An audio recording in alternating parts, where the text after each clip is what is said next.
92.3 News FM dito ho sa Radyo 5. And then, huwag nyo na ho kami hanapin sa telebisyon. Kasi hindi nyo kami makikita. Mga kalderot kalan.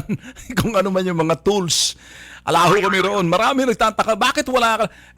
Radyo naman talaga. Bitag Live eh. Actually, ang title ho na to, Bitag sa Radyo. Kaya lang sinabi ho namin Bitag Live kasi kami ho po ito sa telebisyon. Nag-umpisa ho ang Bitag Live sa radyo ho yan. Yung pinanggalingan ho natin UNTV.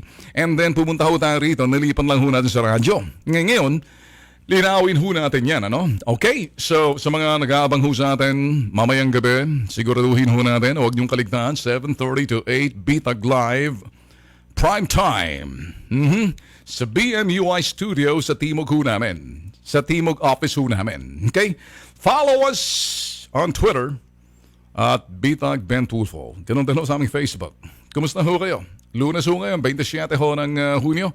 4 na araw na lang ho, 3 araw na lang. And then, may bago ho tayong presidenteng talagang officially installed na ho pagdating ho ng noontime o June 30. Pagdating ho ng tanghali. In the meantime, gusto ho nating linawin mga bossing, ano? Tayo ho gumagamit ho ng pamantayan ng broadcast at True Blue, sinasabi ho natin, mahal ko hong trabaho ko bilang isang mamamahayag, bilang isang producer, investigative media, analytical media. Issues ang pinag-uusapan ho natin beyond politics are issues that need to be, they need to be expounded, analyzed na may basihan ho. Ano hong pamantayan pagdating ho natin pag-aanalisa? Hindi ho pamantayan kung saan nyo nang huhugutin sa inyong opinion, sa inyong mga kuro-kuro, sa aking kuro-kuro. Hindi ho eh. Meron ho tayong yardstick na dapat sundin ng pamantayan base doon sa mga topics ho natin. Pag yan ay sa politika, halimbawa ho sa politika, pamantayan ho rin yan sa politika ho. Noong kung sinasabi ho natin mga ethics, legalities. Kung yan ho sa sektor ho na sinasabi ho natin, anumang sektor meron hong pamantayan, protocols, procedures, ethics. Kaya linawin ho natin. Ayaw ho kasi natin na isipin ho ng mga tao, nagko-komentaryo ho tayo rito. Pinakamadali ho gawin mga bossing, magkomentaryo. Ano hong ibig sabihin ng komentaryo? Opinion nyo ho kahit sino. Pwede ho kayo mag-opinion. Ako ho maingat pagdating sa opinion. Ang opinion ho kasi, hindi mo na dapat gawin na basihan kasi you are entitled to your opinion. Kaya ang opinion ho natin dito hindi mahalaga. May pamantayan ho tayong sinusunod. Pag tayo ho'y nagsalita rito, ang pamantayan na sinusunod ho natin, doon ho sa industriya o sektor. Sa bawat sektor may pamantayan ho, may protocols, procedures, legalities, ethics, standards.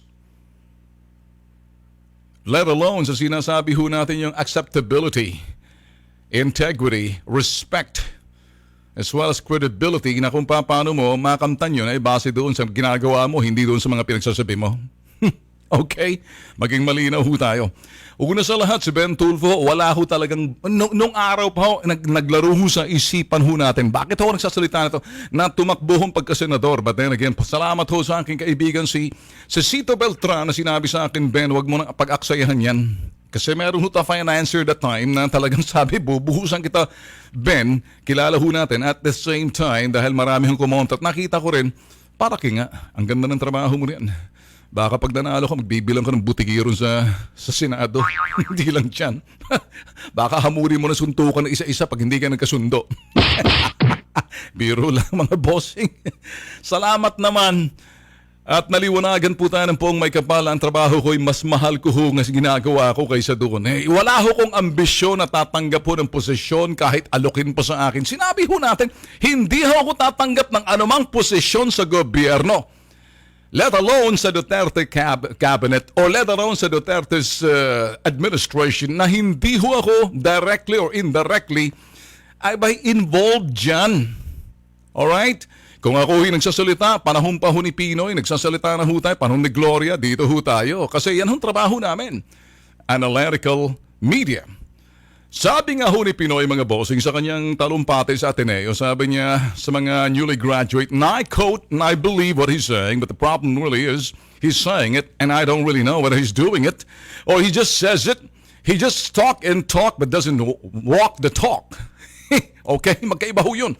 Sabi niya, which I will quote, be critically discerning. Anong ibig sabihin? Maging critical kayo sa pag-aanalisa na tingnan nyo ang mga bagay na ginagawa ng pamahalaan. Hindi lahat ng mga sabi-sabi dyan pakikinggan nyo. Suriin yung maigi, evaluate nyo. And then may validation ho tayo. Pag ang mamamayang Pinoy, Pilipino, ay marunong ho mag-analisa, marunong hong tumingin sa mga issue at may pamantayang pinagbabasehan, yan ang trabaho kung bakit mayroon hong Bitag Live. So ngayon, tayo ho critical sa pag-analisa ng anumang bagay sa pamahalaan, sa lipunan, sa ekonomiya, sa ibang bagay ho. Kasi pinag-aaralan ho natin yan eh. Nakapag-aaral naman ho kahit napapano, kahit grade 1 lang na. So, journalist ho tayo, True Blue. At doon ho sa eksperyensya at karanasan ho natin, training din bilang isang executive back in the US, dito rin ho sa ginagawa ho natin. Executive din naman ho tayo rito sa Pilipinas. And then executive and producer and also the CEO ho ng BMUI. Yan ho si Ben Tulfo. Kaya don't even say, kaya ako naman nagsasalita kung gusto mong papansinin si Duterte, mapansin si Duterte. Come on, kilala ho namin to si Digong eh. Get it? So bakit pa ako mag-aspire ng posisyon? Pwede naman sana bubulong. Wala ho akong interest. Kaya pag nagsalita ho ako, talagang diretso ho sa aking puso at importante ho malaman ho ni Juan de la Cruz. Kaya nga ako, hindi ako gumagamit ho ng script eh. Nakahanda na ho kung aking sasabihin gabi pa lang. Iniisip ko na ho aking sasabihin, hindi ho kung anong lalabas sa bibig ko. At meron ho kong kodigo dito ho sa akin. Ito ho yung mga talking points. 13 after 10. Ulitin ho natin, wala ho akong ambisyon sa anumang. Baka akala nyo seeking for any government post. Give me a break. I don't think I'll be interested. By the way, kung bakit wala ho tayo sa TV, don't worry about the TV kasi kami ho'y napapanood ho sa social media. Kami ho'y napapanood sa aming YouTube channel sa Bitag Official. And then lahat ho ng mga palabas ho namin, you can watch them sa YouTube. Ganon din ho sa aming Facebook live stream. And then, yun ho ng aming mga paksa, ginagawa ho subtopic. So, guys, ready? Nasabi ko na. Eto, pag-usapan ho natin, importante. Sabi ho nila, etong traffic sa Metro Manila, kung kinakailangan deklara ng krisis na ho to. Matagal na hong krisis to. Kung pag-usapan ho'y traffic. Alam niyo ho mga bossing, emergency power, kinakailangan ho ibigay talaga sa kay Digong. At ito ho'y may isasakatuparan lamang sakaling kung meron hong dito naman ho'y pakikipagtulungan ng Kongreso at Senado sa ehekutibo na doon ho pagpapatupad para ma-resolve at mabigyan ng solusyon o maiwasan. Kung hindi man, mabawasan ho yung sinasabi ho nating pagbabastardo at nabuhay bastardo na ho ng ating pamumuhay dito ho sa sinasabing Metro Manila. Gawa nga ho ng mga nakaraang namumuno dyan na walang pakialam.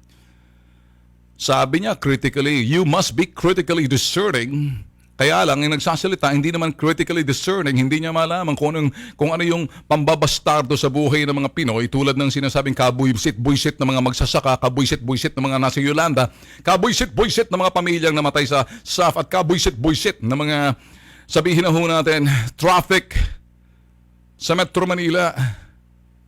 Kung talagang sabi natin, critically discerning ka bilang leader, kung ano yung tinuturo mo sa mga, sabihin natin, sa mga mamamayan or sa mga tauhan mo, ginagawa mo, hindi pwedeng sat-sat ka ng sat-sat, puro ka sat-sat.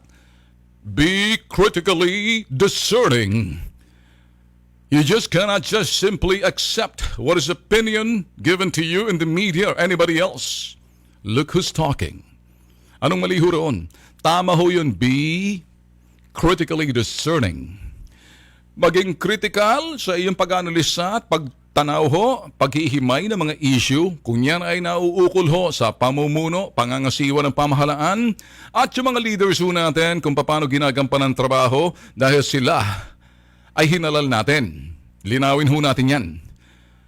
Kung ikaw magsasalita na sasabihin mo, be critically discerning, pagkatapos ikaw naman leader, you're not even critically discerning as to looking at ginagawa ng mga tao mo sa ibaba tulad ng DOTC kay Pinoy, tulad ng kay Alcala dyan sa agrikultura, tulad ng kay Abad ng pambabastardo nila sa sinasabing DAP-PDAP, doon nagkaleche-leche. At marami pang iba. Kung walang kurap, walang may hirap, maraming mga kurap. Kaya maraming naghihirap. Alam niyo mga bossing, simple lang ho, ano? Ito ang ating sasabihin ng traffic ho kasi sa Metro Manila. Importante mga bossing, mabigyan ho emergency power yung ating ehekutibo, dyan ho sa pangunguna ho ng ating presidente. Kaya lang ito ho, kung talagang bibigyan siya ng sinasabing emergency power, na which I believe, ganun din ho, na may karapatan ho, at hindi lang ho dyan, kasama ho yan sa saklaw ho ng pagiging presidente mo, mabigyan ka ng emergency power kung idedeklarang crisis and traffic sa Metro Manila, 2.5 billion pesos.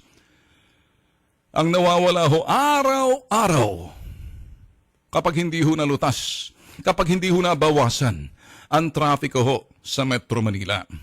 Kaya pag binigyan ho ng emergency power si Digong, kinakailangan ho yan sa tulong ho ng sinasabi ho nating mga nasa Kongreso at Senado. Nang sa ganon mga bossing, malayang makapagdesisyon at yung mga kontrata kinakailangan silipin. Tingnan ng maigi kung anong problema dito sa sektor ho na kinakailangan na infrastructure for the transportation, and doon ho sa sinasabing madadaanan ho ng kung anumang traffic. Kaya kung yun ho'y talagang aayusin, marami yung dapat ayusin. Emergency power na mayroon hong sasabing kinakailangan 2 taon lang yan. After 2 years, dapat tigil.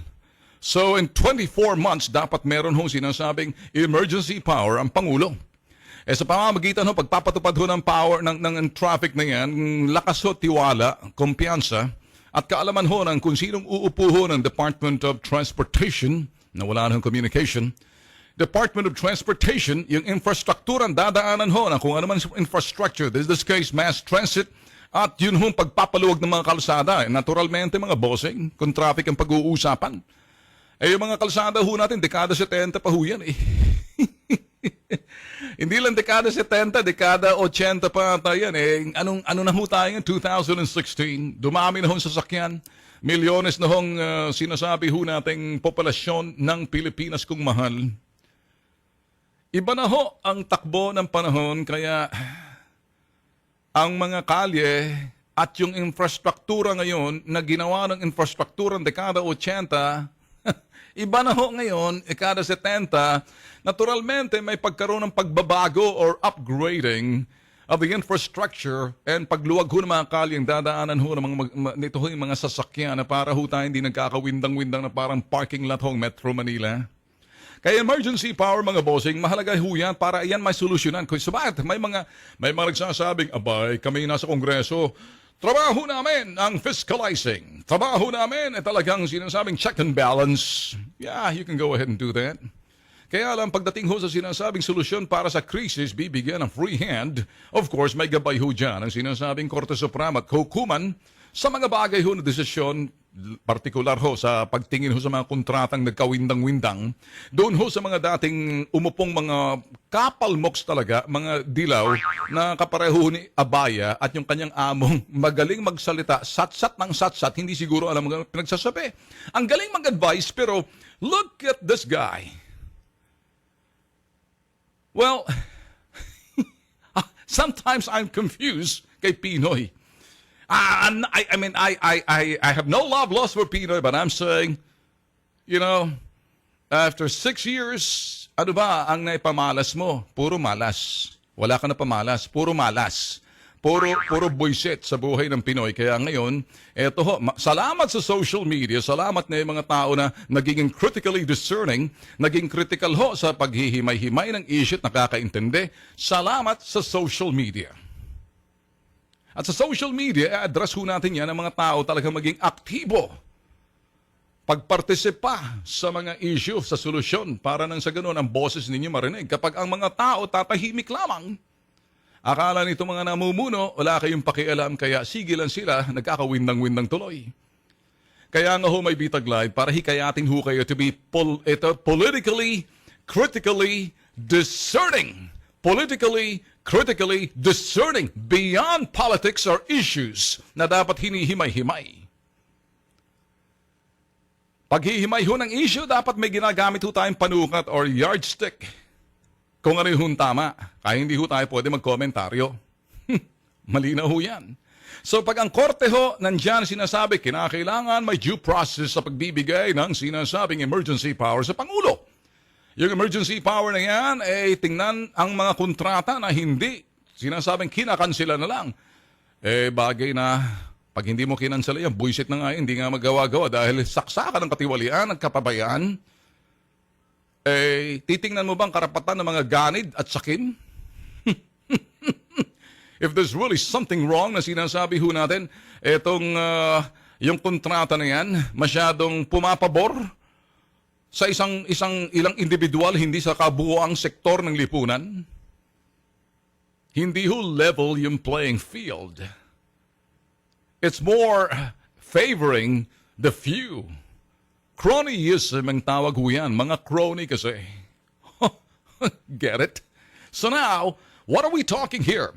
Ang Korte Suprema, na sinisiguro ho nila na kinakailangan traffic na yan na kung sakaling expropriating properties or the law of public domain, yung sinasabi ho natin na kung masasagasaan yung iyong property, kinakailangan babayaran ka ng tamang real estate value at halaga ng real estate niyan para isakatuparan yung sinasabing pagbabago or development o madadaanan man yan ang kinakailangan ng gobyerno. Kahit sa Estados Unidos, sa ibang bansa, ganyan yung ginagawa, babayaran ka. Alang-alang sa ikabubuti ng nakararami. Kaya ngayon sinasabing iba, yung mga villages na nagsasara ng kanilang mga gate, maaaring buksan. Ako ho, pagdating dyan sa bagay na yan, bakit mo bubuksan ng pribadong mga subdivision kung yung mga putok sa buhong mga sabihin na ho natin nasa lokal na pamahalaan, mga kengkoy, kumag at kolokoy at hindi nag-iisip ang kanilang planning, urban planning nila, hindi. Hindi urban planning iniisip Laging iniisip kung magkanong hatag. Yan, pag-usapan ho natin mamaya. Yung sinasabi ho kasi ng iba, paano ang pagkakaiba ng iyong administrasyon, Digong, sa mga administrasyong nakaraan na kung saan yung korupsyon ay laganap? Ang sagot ho ng magaling ho na incoming DOTC Secretary, DOT, Department of Transportation, kaya korap dahil yung mga nangugkorap ay yung mga taong nagbibigay ng hatag o naghahatag. Naintindihan nyo? Pag-uusapan ho natin mamaya. That's why they're corrupt, because somebody's corrupting. Who's corrupting? Who is corrupting? Sinong nagbibigay ho ng mga panunuhol? Kaya naman, nasanay yung mga putok sa buhong tumatanggap. Meron talagang kapalmoks, talagang extortionista ang dating. Pero may makikita ka, none of the two. Pag-usapan natin mamaya ho yan. Kaya ako ho naniniwala na kinakailangan ang emergency power agaran ho ibigay sa Pangulo. At para nang sa gayon, tulong-tulong ho, sektor ho ng mga mambabatas, ganon din ho sa pagbantay din ho ng hudikatura ho natin na wala hong malabag na karapatan na wag na hong uso yung sinasabing TRO na yan pag medyo hindi gusto TRO. Kasi yung TRO na yan, ginagawang negosyo ng mga putok sa buho ng mga judges. Kaya ngayon pa lang, importante malaman ho ng mga mamamayan sa pamamagitan ng social media, new media, mainstream media, kayo ho'y magsalita. Kaya kita nyo ho, kaya nanalo ho si Digong ng 16 million votes because yung mga tao, well, politically and critically discerning. Ayaw ho ng mga trapo na magiging politically and critically discerning yung mga mamamayan kasi gusto lang mga mamamayan bobo na aasa sa kanila. Yun ang dating gawe. At gawe ng mga dilaw. Ngayon, sinasabi ho na panahon ng Digong, nandito ho ang Bitag Live para siguraduhin hindi na pwedeng mangyari yung dating gawe. Twitter! Sabi sa Twitter, si Tontin. Ano ba tawag na? I know, but you know, Sir Kuya Ben, you are very deserving na isang posisyon ng gobyerno. No, I don't think so. I don't want it. Thanks, but no thanks. Erickson Ebio. Dapat lang, idol, para pumalag ang mga masasagasaan na isang plano ng Presidente Duterte, lalo na pag-aayos ng mga lansangan, baklasin ang mga dapat baklasin. Sabi naman ho dito, pero sakali po bigyan kayo ng posisyon sa gobyerno, hindi ko tatanggapin. Period. Thanks but no thanks. That is not my interest. I'm sorry. Thanks but no thanks. Kahit na kay Digong pa. Thanks but no thanks. I will not. Martinez Francis Idol Ben, you belong to No. Thanks but no thanks. I don't think no, directly, indirectly, I will not. Thanks but no thanks. Visas Vivas, maganda po yan, Idol, para maalis ang titinda sakali at store mandaanan. Eric Vince Covril Blanco, good sir, kaya we need a guy like you in a No, I don't think. Oh, ang kukulit niyo talaga. Pag ako na, manambuisit na tal, bibigwasan ko. Isa pa. Gagalit na ako niya. Napipiko na ako. Pag sinasabing, you deserve to be a position in the government, napipikon ho ako eh. So don't push it. I said I don't want it, don't push it. Kayo na lang kung gusto nyo. Nagpapaliwanag lang po. Angelo de los Santos, sana mabigyan. Umepal, wag sanang umepal yung iba para magpasikat. Idol man, dapat ibigay kay President Digong emergency power para tuluyan masolusyonan ang mga malaparking lot at trapiko sa Metro Manila, lalo na sa EDSA. Tama! Alinor, dyan ka po, Idol Ben, nag-iisa lang po, huwag kayong malis. Paano po kami pag subaybay araw-araw? Of course, I'm gonna be here. I love this job. Okay, binigay ho sa akin ng pong may kapal ito. At hindi ho para kung ano-anong gagawin pa. So, okay. Sabi ho rito, good morning. But Twitter, si June, good morning, Mr. Ben. Lagi po kaming sinusubaybayan po ang programa sa Dubai. More power, thank you. Mark Steven, I agree. Twitter, Lean, what's wrong with his regular powers? The regular powers? Well, you need emergency power. There's a crisis in traffic, man. And that's the reason why the regular powers, sometimes you need to go beyond the regular power, coming up with an emergency power to come up with a short-term, if not, a timely solution. Pasensya na ho kayo, yung mga regular na sinasabing kapangyarihan, regular lang yan. Kung regular ang takbo ng panahon, irregular ho tayo eh. Pag ang isang irregular na bagay tulad ng crisis, you need to have, a quick solution to the crisis. So regular power does not address the irregular situation, and that's why the irregular situation needs you have an emergency power. You get it? So, Twitter, kahit hindi po ako taga Maynila, dapat talagang ibigay sa kanya po para agarang solusyon traffic, hindi po puro sat-sat. Tama! Susan Bautista, alisin ang mga nagtitinda sa overpass, ang mga kawad ng mga sa overpass. Thanks. Angelo de los Santos, good morning, sir. Ben, kompleto naman ang araw ko na pakinggan ko ulit boses nyo listening while working. Sa Twitter, Chalya, maayong buntag sir. Nanonood po ako ng YouTube channel niyo. Ang ganda po, marami kaming natututunan. Si Jolly Earthy, Mr. Ben Tulfo. Mas okay kung ganyan lang kasi you'll have the rights to expose all the anomalies and the corruptions of the government who are involved in the government. Right you are. I agree with you. Okay. And ang dami pa ho, binabasa lang ho natin kasi participation ho, importante rito sa ating ginagawa ho. And this is interactive radio program and it's also seen live sa pamamagitan ho ng live streaming ho. And you can watch us in the live stream sa N5E, ganun din ho sa aming bitagtheoriginal.com sa webpage ho namin sa Bitag Live. And then mamaya ho, uploaded ho to just in case pag hindi nyo na kompleto, we'll do it by subtopics. And as you can see, sa morning pa lang ho, Monday, hinahataw na ho natin yung mga issues beyond politics are issues that needs to be critically and we have to dissect critically, discerning ho tayo to dissect na meron ho sinasabing ito ho'y pagbulatlat na meron ho tayong pamantayan at may panukat ho sa lahat ng ginagawa ho natin. Hindi ho yung purong kahit sinong piloso potasyo, mang-igmi na aking barbero, pwedeng umupo rito. Hindi ho ganun eh. Importante ho ang pamantayan. Hinihimay ho natin, pinakikita ho namin yung dadaanan, pagkatapos yun ho mga pwedeng gawin nung mga nakaupo ho sa atin. Ganun lang ho kasimple. Ginagampanan ho natin yung kapangyarihan ho ng Fourth Estate to do a check and balance doon ho sa executive, legislative, and then judiciary. this is not a social media, but we let the social media people, get involved from the issues na pinag-uusapan ho natin. Elsa Baduria, good morning, Sir Ben. Tama po yan. Wag niyo po kaming iwanan. Hindi ko kayo iiwan, pambira. Sasakit lang pong ulo ninyo. Ba'y tatanda, ayaw kong tumanda. Unti-unti na nga akong tumatanda sige, di ba, ayaw kong tumanda pag nasa gobyerno, mga bossing. Kita mo si Pinoy. Ano nangyari? Lolo Noy na siya ngayon. Dati si Benigno Aquino, ngayon si Lolo Aquino na. Mariosep, ano nangyari? Anyari? Nayari siya. Anong ginawa niya? Napamalas niya yung malas. Get it? Sabi ni Chito Quitorio Labra, dapat lang bigyan ng emergency power ang ating Pangulong Digong para maisaayos ang walang katapusang traffic. Minsan, giginhawa lang ang lansang pag may laban si Pacquiao. Tama kayo dyan. Hindi lang si Pacquiao.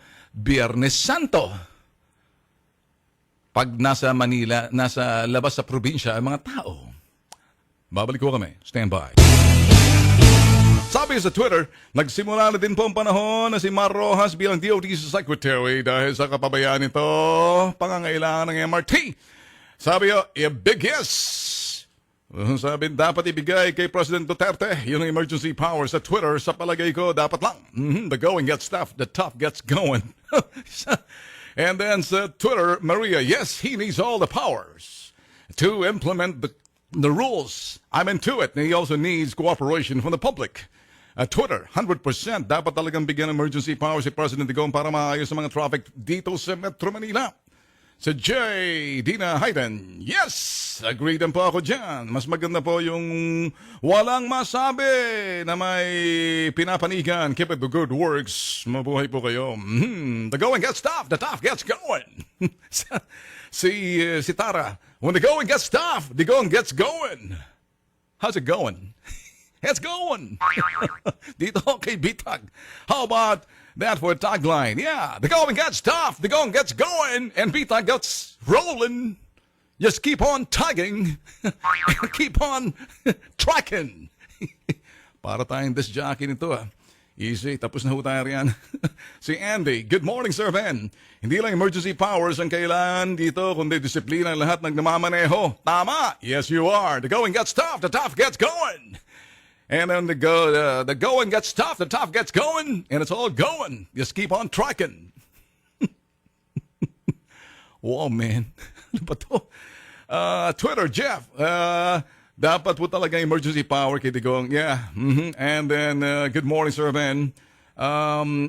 Pasayaw-sayaw. Alisin po ang mga nagtitinda sa kalye. Si Tigbao, Angie, although you would be a great in the government high position, but we should respect kung saan mo gusto. You want me to be angry? Come on, keep on. Make me angry. Make me. I said I don't want. Bakit niyo ako pinipilit sa gobyerno? Directly, indirectly. I don't want. I don't care. Mabuti na lang ito. Magsilahis na mga pulpul. Kapag sa Twitter ho yan, Twitter, kapag may sumasakay po sa MRT, para po akong sumasakay sa oven toaster, ha ha ha. Easy, easy. Twitter, ganda ng music mo, nakakabuhay ng umaga, idol. Mabuhay po kayo. Thank you. When the going gets tough, the going gets going. And Ben Tulfa keep on tracking. Alright, anyway, sige po. Dami pa ho natin po din pag-uusapin ngayong umaga. Baba na ho muna tayo. Nasobrahan ho ata ako ng coffee. Pasensya na ho kayo, no? Ang ininom ko lang ho kasi yung coffee ho ng 7-Eleven, yung City Blend. And I find it good. Wag lang ho sana ako magsawa kasi I'm a coffee drinker. Hey, kumusta ho kayo? Nagkape na ho ba kayo? It's you, me, your coffee, and your laptop or your desktop as well as your mobile in the morning and your radio as well. Kumusta ho kayo? Don't follow me on TV because you're not going to see me on TV.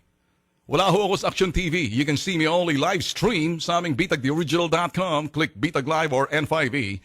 Or mamaya ho, naka-upload na ho tayo sa YouTube channel ho ng Bitag Official. How about that?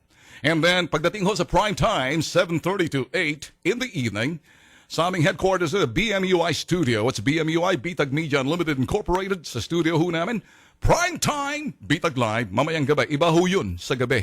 Iba. No holds barred ho yun. Iba ho yung sistema, iba ho yung estilo ho roon, iba ho yung estilo natin dito. Mas bibo ho tayo rito, bibo rin ho roon. Mas iba naman ang dating doon. So, hindi ho pwede magkapare-pareho. When the going gets tough, Pinoy gets discerning forever. Niloloko niyan man ata kami. Si Maria. Maria. Yes, absolute power. Kailangan ma-solve yung traffic problem. Nakakamatay na talaga. Ganda music, Sir Ben. Oh yeah, thanks. Elsa, sa Twitter ho yan. Good morning, Sir Ben. Alisin ang mga titinda. Bakit ba galit kayo sa mga nagtitinda? Siguro yung mga nakikinig ho sa atin nagtitinda, tabi lang ho muna kayo sa kalye para hindi ho mabwisit sa inyo yung taong bayan. Alam naman ho natin, naghahanap buhay ho kayo. Parang hanap buhay niyo, dapat hindi ho nakakabwisit, nakakaperwisyo rin sa iba. So magbigayan ho tayo. Yun ang aking sasabihin. Well, eto ho, pag-uusapan ho natin. Etong dalawang bagay lang ho, dalawang klaseng tao at may pangatlo. Pag ikay nagtrabaho sa gobyerno, at ikay nandyan sa iyong pwesto, either ikaw ay tumatanggap o humihingi o wala. Ang sabi ho during the business meeting ho sa Davao, very very witty ho tong papasok ho na secretary ho ng sabi ho natin ng Department of Transportation, si Arthur Tugade. Kasi tanong ho sa kanya paano yung corruption? Ang tanong niya, sino ba nagkukorrupt? Hindi ba? Sino bang nanunuhol? Ay sinusuhulan nyo, kinukurap nyo Ginagawa nyong tiwali dahil kayo mga tiwaling nanunuhol. Kaya yung mga nasa mga kontrata, kaya yung mga may mga sa gobyerno, wag na kayong manuhol kasi kayo yung source ng corruption. Kayo yung demonyo. You are the devil in disguise with your bribery. Pag ikay nanuhol, ikaw yung demonyo sa lupa na sinusuhulan mo yung nagtatrabaho sa gobyernong matino. Kapag ikay nasa gobyerno, dalawang bagay lang. Either ikay matutokso or ikay manininigan. Hindi! Hindi ko tatanggihan. Hindi ko tatanggapin. So dalawang bagay lang naman yan. Susuhulan ka, sasabihin mo, hindi! Hindi ko tatanggapin. Yung isang hindi ka nagkakamali. Hindi ka nagkakamaling ibigay sa akin. Easy, bossing biro lang. So, yun yung kaya kayo nasa negosyo, kayo mga lumalapit sa gobyerno, at kayong mga nagtatrabaho sa gobyerno, makinig kayo. Saan kayo? Yung demonyo o yung nanunukso at natutokso? Yung nanunukso, yun ang demonyo, nag-aalok ng sinasabing lagay.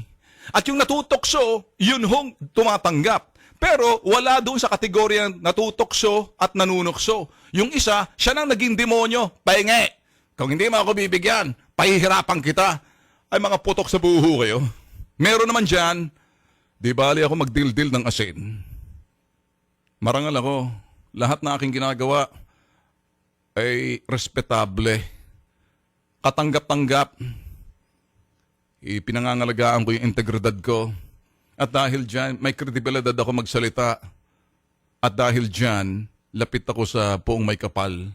At nasisihan ang Poong May Kapal sa ginagawa ko because alam kong ibig sabihin ng RAEC na laging sinasabi ni Ben Tulfo. Anong ibig sabihin ng RAEC? Respectability, acceptability, integrity, and credibility. Get it? Kaya yung sinasabi ho natin, mga nagiging corrupt sa gobyerno, kita mo sa DOTC. Sa DOTC ho dati ni Abaya, meron hong demonyo riyan na mga kontratistang nag-aalok. Meron naman, pero mas maraming mga demonyong humihingi. Yung demonyong humihingi, yun hong nangungotong sa gobyerno. Kaya ito hong dalawang bagay lang ho. Sino hong dapat maparusahan at mabitay ng husto at talagang bitay ng double bitay? Kapag ikay nagtukso sa pamamagitan ng panunuhol at ang panunuhol mo makakasira sa buhay ng tao at magkakawindang-windang at magiging kalbaryo at binastardo mo ang buhay ng tao dahil ikay isang demonyo na ikay nag-aalok ng panunuhol sa mga may hina kaya tumatanggap etong mga natutokso. Meron ng iba yung mga natutokso dahil nakasanayan na lang sobrang kapal ng mukha ng mga putok sa buhong mga iho de puto. pukaw na mo! Maggumising na kayo! Hindi na kinakailangan, pukaw na mo! Gumising na kayo, hindi na kinakailangan tumanggap. Kasi, malilintikan kay Kidigoy, kay Digong. Kaya yung mga nanunuhol, mga demonyo kayo, dapat kayong double bitay. Yung mga tumatanggap, may pagkakataon kayo para magbago. Pero kayo'y naging masahol dahil nasanay na kayong tumanggap. Na sinarapan na kayo na ngayon humihingi, kapal moks. Yun ang mga extortionista naman. Pero doon sa mga mabait dyan, pagpalakain sana kayo ng pung may kapal at nabubuhay kahit nakikita ka ng pung may kapal na wala kayong tinatanggap. Merong bagay na sinasabing pananagutan pagkatapos sa mundong ito. Yun lang ho ang aking masasabi. Okay? Malinaw? Dami kong tao, sir. Bakit? Hyper. Talagang hyper naman ako eh. Nice jacket. No, it's a blazer. It's an English blazer. It's from UK. Hindi ho ukay-ukay ha. Bakit sipin nyo?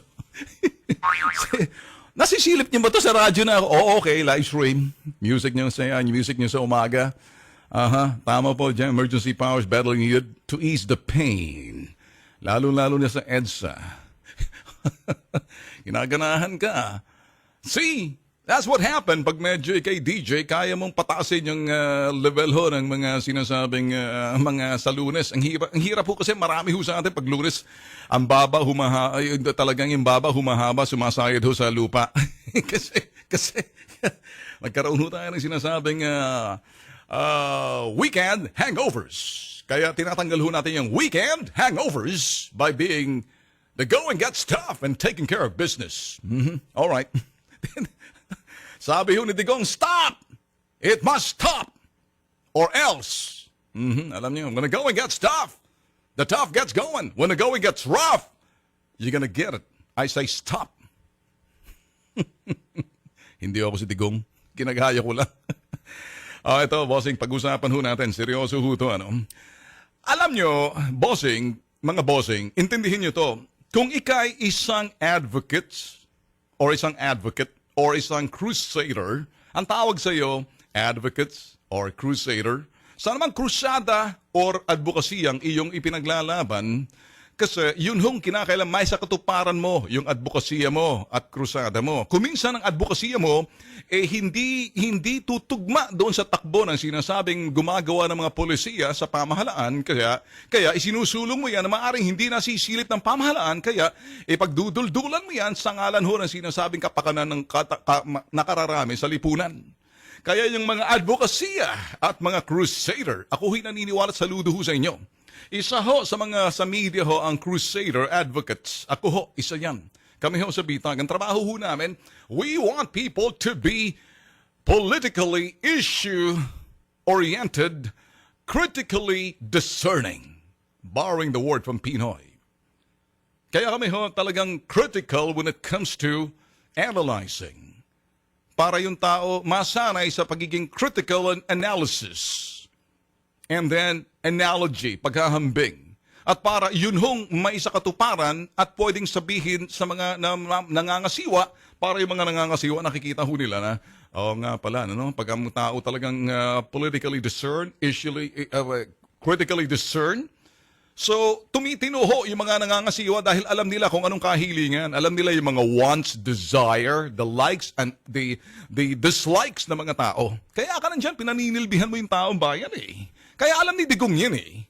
Kaya alam ni Duterte kung ano yung mga wants, likes, dislike, crime, number 1. Number 2, corruption. Number 3, toe the line or else. Ngayon, kung ikay crusader, advocates, ikay papasok sa gobyerno, tinanggap mong alok tulad ni Gina Lopez. Nothing against this person. I do. Kaya lang pag follow me and go to our Bitag official sa YouTube. I have a lot of things that I said kay Gina Lopez na I couldn't say it here because this is mainstream. And I say, si Gina Lopez, mga bossing, is a crusader and advocates for an environment. Maganda naman ho ang kanyang mga krusada at advokasya. Kaya lang, tinanggap mong posisyon kay Digong at tinanggap mo yung posisyon na inalok sa iyo pagiging Secretary ng Department of Environment and Natural Resources, na mga polisiya mo yan, alinsunod yan doon sa sinasabing gabinete collectively kung ano sasabihin ng iyong leader. Huwag kang lalayo. Ang problema ho kasi kung minsan ito nakikita na ho natin sana ito'y matitigil na dahil maraming bosses na nagsasalita ngayon, siyempre Rainbow Coalition sama-sama ho to, kakaliwa sa kanan, ang mga advocates pinagsama-sama ho eh. Ngayon, ang problema ho rito, kanya-kanya silang salita. Although maganda rito, hindi pa talaga nakaupo si Digong. Siguro, the word of advice para dito ho sa mga nakikinigusang cabinet members, when you speak, your opinion must be only for you. And if you wanna make sure na yung opinion mo niyan, whisper it to the ears of Duterte, the president incoming. Do not speak sa media kasi pagdating sa media yan, pag-aawayin kayo nitong mga malisyoso, mga bleeding yellow hearts. Pero may isang bleeding yellow hearts dyan na may malaking network na siyempre nabigyan ka ng posisyon. Sige, kaya sila sip-sip na rin. Na kung dati sabi nila, negosyo lang to nung sinisiraan si Digong. Di ba? Mga bata, tinuturuan yung matanda. Tapos bakit? Negosyo lang to. Ngayon, man, bakit? Alam nyo na. Look at what happens sa stock market. Man, I mean, need I say more? Sa stock market, what happened? Nag-nosedive ho. Sa mining, pati yung SSS na daw. Laki ho, bilyones. Now, all I'm saying, mga bossing, is this. When you're a policy maker now and you happen to be a crusader and advocate doon sa sinasabing advokasya ninyo, nag-iiba na. Bibitiwan mo na yan ang pagiging krusada advokasya mo kasi ikay pwede mong gamitin yan at pwede mong ibulong at para maging basihan at pwedeng maging batayan din para kung anong ikagaganda ng sinasabing kalikasan natin at kapaligiran. Pero wala kang karapatan magsalita at pribilehiyo na ikay binigyan ng posisyon at tinanggap mo. Ibig sabihin, susunod ka, hindi ka sasarapan na parang advocates pa rin ang dating mo. Para ka parang advocate na you still sound a crusader, Gina Lopez. I mean, maraming magagalit sa akin. I don't care. I'm using a yardstick of what it is, the word propriety. The standard, if you're a cabinet, now you're a policymaker, you're no longer an advocate, then you must understand the difference. Or else, you're confused, ma'am. And if you're confused, seek the advice of your colleagues in the cabinet. Because you're going to create, you're now rocking the boat. Maybe unaware ka doon sa ginagawa mo. But now I'm telling you, if you're not aware, be aware. Be engaged with your president. Do not speak in your capacity as acting, or you're still acting like you are an advocate. Gina Lopez. That was my case. See you tomorrow.